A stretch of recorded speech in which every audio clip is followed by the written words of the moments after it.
Thank you for joining us on today's tip of the week.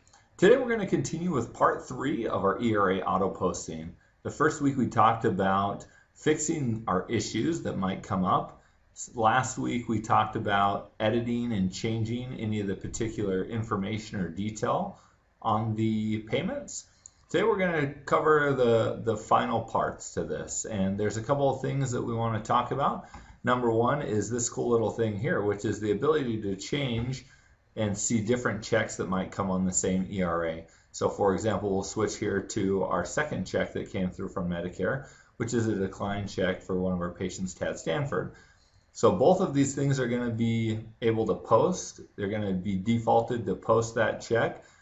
And then, for example, with Tad, it'll post a $0 payment, which will then show that the insurance is paid and transfer the responsibility over to the patient, unless we choose to follow up on that.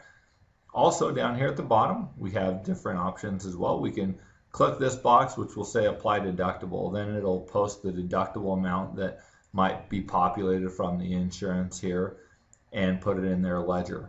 Secondly, we can do preview secondary adjustments if we choose to do that, if that's something that's come across. And then lastly is our ability to choose what dates we want the payments to post with. Do we want them to post with today's date, with the check date, which is up here, or some other custom date that if we choose, for example, it'll allow us to modify or choose whatever date we would like to choose there. Once we have everything the way we want it to, for example, both the checks are marked as being able to post and each of my line items are marked to post, I can click on Post All.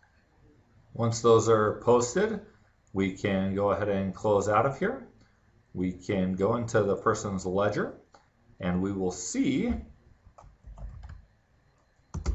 the payment posted in here under their name with each of the line items associated with that.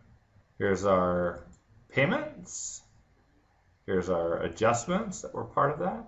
So they show as e-payments or e-adjustments, meaning that they came electronically from an ERA, included with the check number and so forth. Thank you for joining us on today's Tip of the Week.